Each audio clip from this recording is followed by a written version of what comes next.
Hi friends, secret రూమ్లోకి వెళ్ళే person ఎవరో అనేది ఇక క్లియర్గా అయితే డిస్కషన్ చేద్దాం. దానికంటే ముందు మీరు ఇంకొకవేళ నా ఛానల్ సబ్స్క్రైబ్ చేసుకోవద్దు ప్లీజ్ అండి. ఛానల్ సబ్స్క్రైబ్ చేయండి, అదే వీడియోలో లైక్ చేయండి. ఎందుకంటే ఎన్నో వెబ్సైట్కి వెళ్ళేసి డాటాను తీసుకొచ్చి నీట్గా గ్రాఫ్ రిప్రజెంట్ చేస్తాం. మీ దగ్గర నుంచి నేను ఎక్స్పెక్ట్ చేస్తుంది కేవలం నా ఛానల్ని సబ్స్క్రైబ్ చేయండి, అట్లా వీడియోలో లైక్ చేయండి.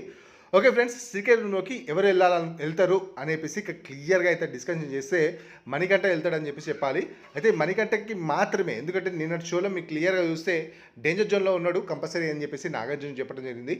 అయితే మణికంఠని మనం సీక్రెట్ రూమ్లో పంపిస్తే అంటే ఎలిమినేషన్ చేశాను అని చెప్పి తన దగ్గర నుంచి ఒక మంచి ఫుటేజ్ అయితే రావటం అయితే జరుగుతుంది అని చెప్పాలి. ఎందుకంటే ఆబ్వియస్లీ తను ఎన్నో విషయాలు చెప్తూ ఉంటాడు, ఇట్లా మా ఫ్యామిలీ గురించో లేకపోతే కొంచెం ఎక్స్ట్రాక్షన్ దొరుకుతుంది అండ్ ఫుటేజ్లో దొరుకుతుంది అనే ఉద్దేశంతోనే తన్ని సీక్రెట్ రూమ్లోకి పంపుతారు అని అయితే క్లియర్గా అర్థమైపోతుంది.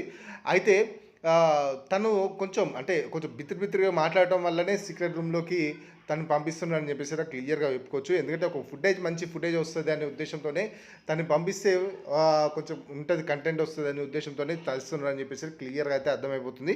అండ్ లీస్ట్లో ఎలిమినేషన్ అయితే ఛాన్సెస్ మనం లాస్ట్ 2 days నుంచి చూస్తే, అంటే గ్రాఫ్ క్లోజ్ అయిన తర్వాత నుంచి అన్ని వెబ్సైట్స్లో మనం క్లియర్గా చూస్తే లీస్ట్లో ఉన్న ఇద్దరు గురించి ఆదిత్య ఓం కావచ్చు లేకపోతే సోనియా కావచ్చు, వీళ్ళిద్దరిలో ఒకళ్ళైతే కంపల్సరీ ఎలిమినేట్ అవుతారని మనం క్లియర్గా అయితే మాట్లాడుకోవడం జరిగింది.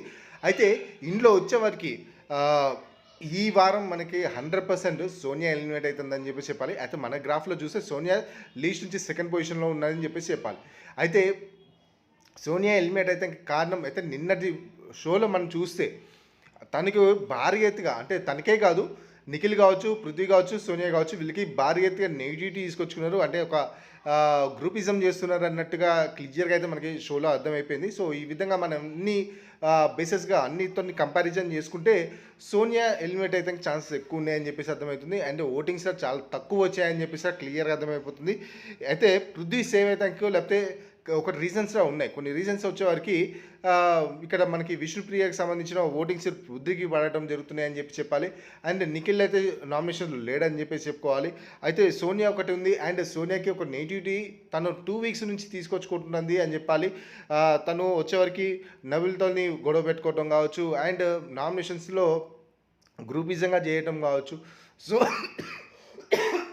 సారీ ఫ్రెండ్స్, ఇవన్నీతో కంపారిజన్ చేసుకుంటే తనకి ఒక వరెస్ట్ నెగిటివిటీ తీసుకొచ్చుకున్నది అని క్లియర్గా అర్థమైపోతుంది.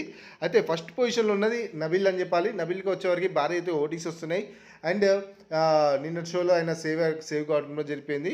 అండ్ మీరు చూస్తుంటే, ఎందుకంటే తను ఎంటర్టైన్ చేయడం కావచ్చు లేకపోతే 100% పర్ఫార్మెన్స్ ఇవ్వడం జరుగుతుంది. బట్ ఈ వారంలో చాలా ఎక్కువ ఫుటేజ్ రావడం జరిగింది. సో ఇవన్నీతో మనం కంపారిజన్ చేసుకుంటే తను ఫస్ట్ పొజిషన్లో ఉన్నాడు. అండ్ లీస్ట్లో ఉన్న సోనియా గురించి, అంటే సోనియా లీస్ట్లో కాదు, అందరు గ్రాఫ్స్తో కంపారిజన్ చేసుకొని మీకు క్లియర్గా చూపిస్తున్నాను కాబట్టి సో గ్రాఫ్ మళ్ళీ ఏం చేంజ్ చేయట్లేదు. సో లీస్ట్లో ఉన్న పర్సన్ వచ్చేవరకు ఆదిత్యం. సార్ మరి ఆదిత్యం ఎలిమినేట్ కావాలి కదా అని అనుకుంటే ఆదిత్యంకి వచ్చిన ఒక ప్లస్ పాయింట్ ఏమైందంటే తనకి ఒక ఇన్నోసెంట్ అనేది, అంటే ఈ గ్రూపిజం కాకుండా అంటే న్యూట్రల్గా ఉండటం జరిగింది. అంటే అటు కాకుండా ఇటు కాకుండా ఉండటం ఒకటి ప్లస్ పాయింట్ అని చెప్పుకోవాలి. ఎందుకంటే కొన్ని వీక్స్ వరకు సర్వే అవుతానికి, ఎందుకంటే ఇప్పుడు కంపారిజన్ చేసుకుంటే అంటే ఆదిత్యంతో కంపారిజన్ చేస్తే సోనియా రియాలిటీగా చూసుకుంటే కొంచెం బెటర్ అన్నట్టు సోనియా. కానీ సోనియా పరిస్థితి ఏమైంది అంటే ఈ గ్రూపిజం చేయడం వల్ల ఒక వరస్ట్ నెగిటివిటీ తీసుకొచ్చుకోవడం వల్ల ఆదిత్యంకి కొన్ని ఓటింగ్స్ ఎక్కువ పడ్డాయని క్లియర్ అర్థమైపోతుంది. సో అన్ని వెబ్సైట్లో అందరి దగ్గర మనం చూస్తే సోనియా ఎలిమినేట్ అయిందని అయితే క్లియర్గా అర్థమైపోతుంది. సో ఆ విధంగా చూసుకుంటే సోనియా 100% ఎలిమినేట్ అయిపోయినట్టే. సో ఈ రోజున అండ్ సీక్రెట్ రూమ్ వచ్చేవరకు మణికంఠ సీక్రెట్ రూమ్కి వెళ్తాడని చెప్పాలి. అండ్ వైట్ కార్డ్ ఎంట్రీస్ వచ్చేవరకు చాలామంది వస్తానికి ట్రై చేస్తున్నారు. అయితే కొన్ని వెబ్సైట్స్లో కొన్ని చూసిన ప్రకారంగా చూసుకుంటే ఆదిత్యం ఎలిమినేట్ అయితే ఛాన్సెస్ ఉన్నాయంటగా చెప్పడం అయితే జరుగుతుంది. ఎందుకంటే ప్రస్తుతం ఎవరు ఎలిమినేట్ అవుతారు అనేది నా పర్స్పెక్టివ్లో అయితే సోనియా ఎలిమినేట్ అవుతారని క్లియర్గా అర్థమైపోతుంది. తను సెకండ్ పొజిషన్లో ఉన్నా కానీ, ఎందుకంటే నిన్న తనకు భారీ ఎత్తుగా నెగిటివిటీ ఫుటేజ్ రావడం కావచ్చు లేకపోతే ఇవన్నీ జరిగింది కాబట్టి సో తను ఎలిమినేట్ అయితే ఛాన్సెస్ ఎక్కువ ఉన్నాయని అయితే నాకైతే అనిపిస్తుంది.